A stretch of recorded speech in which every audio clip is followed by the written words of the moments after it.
L'escrimeur ou le réflexe tonique asymétrique du cou, ça vous dit quelque chose? Si ça vous est encore inconnu et que vous cherchez comment aider le torticolis congénital, écoutez ce qui suit. C'est la capsule à se rappeler. Je suis Élise Larouche, physiothérapeute en pédiatrie.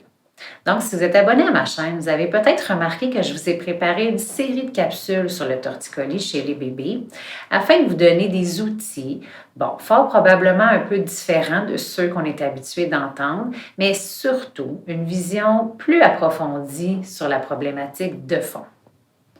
Dans les 3 autres capsules qui traitent du torticolis congénital, on a parlé des causes, des risques, du muscle sternocléidomastoïdien, le principal concerné, mais on a aussi parlé du responsable dans le corps des nourrissons qui provoque les déséquilibres au cou, l'apparition du torticolis et bien sûr de la plagiocéphalie. Pour ceux qui l'avaient écouté, vous vous souvenez? C'est ça, c'est le système nerveux. C'est lui qui orchestre les mouvements du corps, y compris ceux des yeux, le tonus, les attitudes posturales. Il dirige même la respiration. Moi, là, ça me fascine. Mais ce qui me fascine le plus, c'est ce que je m'apprête à vous partager, c'est-à-dire l'importance de faire intégrer au maximum le RTAC ou le réflexe tonique asymétrique du cou. Tous ceux qui, comme moi, sont passionnés des réflexes primitifs vous parleront du RTAC. On souhaite fortement que bébé intègre ce mouvement naturel car il joue un rôle significatif pour son développement. Saviez-vous que c'est lui qui provoque les premiers coups que perçoit la femme enceinte? C'est aussi grâce à lui que bébé amorce sa descente dans le canal utérin pour naître de façon naturelle. Donc, vous avez compris, il intervient tôt pour le bon développement et son impact ne s'arrête pas là. Pendant qu'il permet d'instaurer un bel équilibre au cou et de prévenir le torticolis, il permet de faire maturer les parties du cerveau de plus en plus hautes et ainsi acquérir de belles habiletés. Vous voulez des exemples? Eh bien, le RTAC contribue à instaurer la dominance, ce qui est fort du côté droit ou du côté gauche, à instaurer une belle vision périphérique, une écriture soignée, une clarté dans les cognitions et aussi de la facilité au niveau des apprentissages. Ça vous intrigue de le connaître davantage, n'est-ce pas? Je vous comprends. Alors, suivez-moi, je vous en fais la démonstration avec mon bébé qui, supposons, aurait un torticolis et probablement une plagiocéphalie associée. Le RTAC, c'est un mouvement naturel que vous pouvez voir apparaître rapidement dès la naissance de bébé. Mais dites-vous qu'entre 2 et 6 mois, c'est la bonne période pour travailler ce mouvement, accompagner bébé pour qu'il puisse développer au maximum de maturation envers ce réflexe et ainsi avoir une belle symétrie, le développement de belle mobilité, d'un beau tonus de tout le cadran supérieur et aussi des jambes. Alors, si bébé tourne sa tête d'un côté, il y a un mouvement associé des bras et des jambes qui va avoir lieu. Par exemple, tourne sa tête à droite, les bras s'enlignent ici, comme l'escrimeur, et bras droit et jambes droites vont s'étendre, et à gauche, ça va se fléchir. Les yeux, eux, vont être dans la direction toujours où la tête est tournée.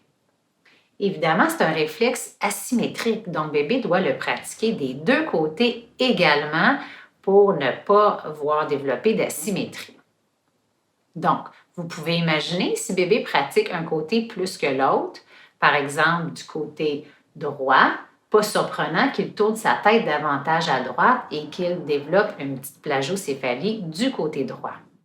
Donc, si on a notre bébé qui a un torticolis, par exemple, du côté droit, comme ça, la tête va pencher à droite mais tourner à gauche, comme on le décrit dans les livres, eh bien, on pourrait penser que bébé fait son réflexe primitif davantage de ce côté, voilà, ou tout simplement qu'il y a de la confusion de chaque côté du réflexe RTAC.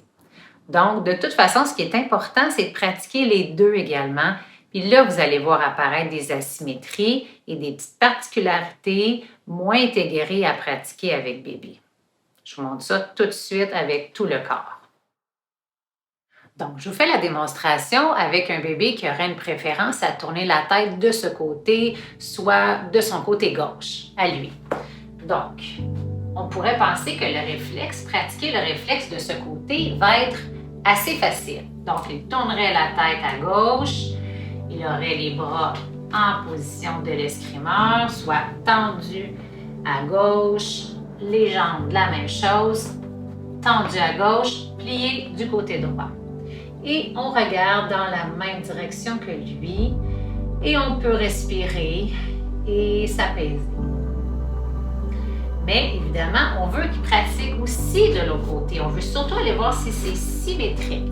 Alors, on va s'aligner pour amener le regard de l'autre côté, soit par un jouet ou avec votre regard à vous.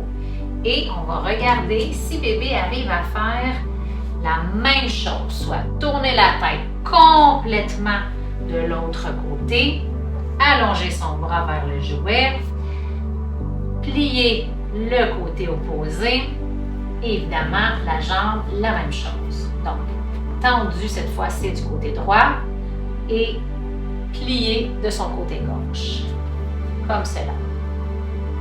Et même chose, quand on fait ces exercices-là, on peut les répéter selon le confort de bébé, on peut les répéter 2-3 fois chaque côté et c'est important d'y aller à son rythme, dans une ambiance de calme. Quand on est agité, on attend. On le fait quand le bébé est disposé et quand nous aussi, on est disposé à le faire.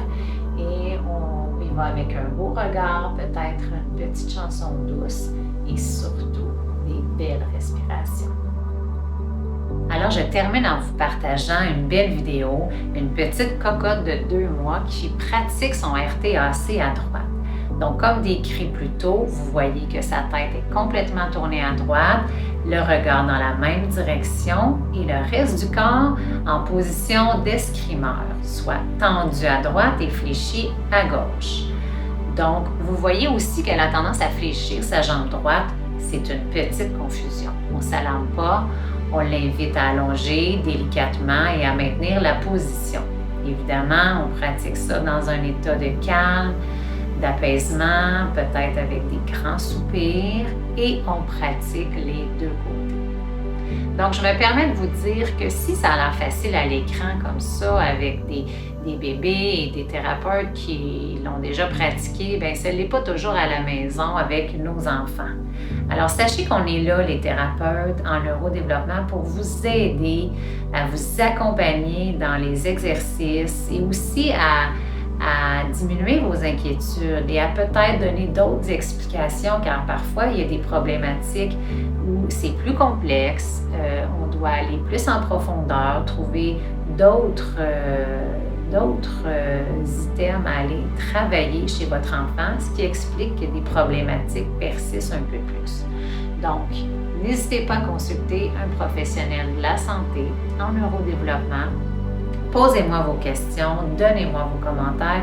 Je suis là pour vous accompagner et je vous promets encore tout plein de belles capsules pour vous aider avec le neurodéveloppement de vos enfants.